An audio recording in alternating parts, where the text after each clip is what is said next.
Once again, in the upper 90s, getting close to that 100-degree mark, but there might be a little bit more cloud cover to help take the edge off at times. We'll see how that comes into play over the next 24 hours here, but it is very mild to kick off the day for Spokane. That's our low temperature, 68 degrees. It often doesn't get that mild for low temperatures for the region, so that is going to be very noticeable as you step outside this morning. And that's what it's like for most of Washington, where there's still 70s on the Palouse. It's 71 in Pullman, 71 in Lewiston, 77 the warm spot in Pomeroy. These are about the low temperatures that we're seeing this morning. Now, North Idaho, you're doing a little bit better, a little bit cooler, a little bit more comfortable first thing this morning, including 62 in Coeur d'Alene. There are still heat advisories for today, though excessive heat warnings for central Washington downgraded to heat advisories because after a day in the hundreds yesterday, it's probably actually just upper 90s today. So a little bit of the edge getting taken off. Part of that is because of some cloud cover that is streaming overhead.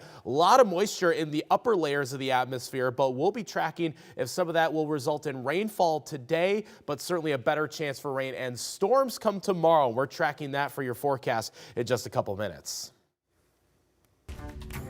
Now, like Thomas mentioned, today is expected to be one of the hottest days of the week. And some outdoor events are canceling their events out of an abundance of caution. So Riverfront Seats is canceled today, no longer happening. And this is actually the second time this summer that the event has been canceled because of the heat. Also, the Garland Summer Market is canceled today. And then looking ahead, tomorrow, the Kendall Yards Night Market also announcing they are closed as well. So if you're going to be outside, make sure to listen to your body and know the symptoms of heat illnesses. Heat cramps can be the first sign that something is wrong. So if you're feeling things like muscle pain or muscle tightness, that can then progress to heat exhaustion with heavy sweating and fatigue. But things are even more serious if you stop sweating altogether. That's a sign of heat stroke, which can lead to confusion and even seizures. If you experience any of these symptoms, call 911 right away and try and stay in a cool place until help can arrive. Now, if you or someone you know is in the sun and you start to feel sick, try and get to shade immediately.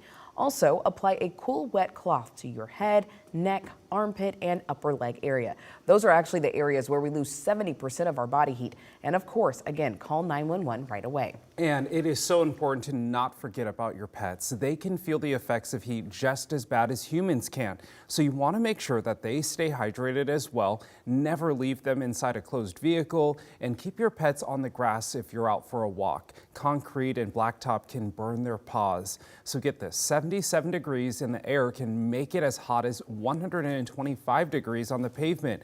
So you can press your hand firmly against the pavement for 7 seconds to get a good indication of what your pet feels walking around. So if you would like a link to all of the cooling centers across the city and a look at our weather forecast, you can text the word heat to the number 509-448-2000.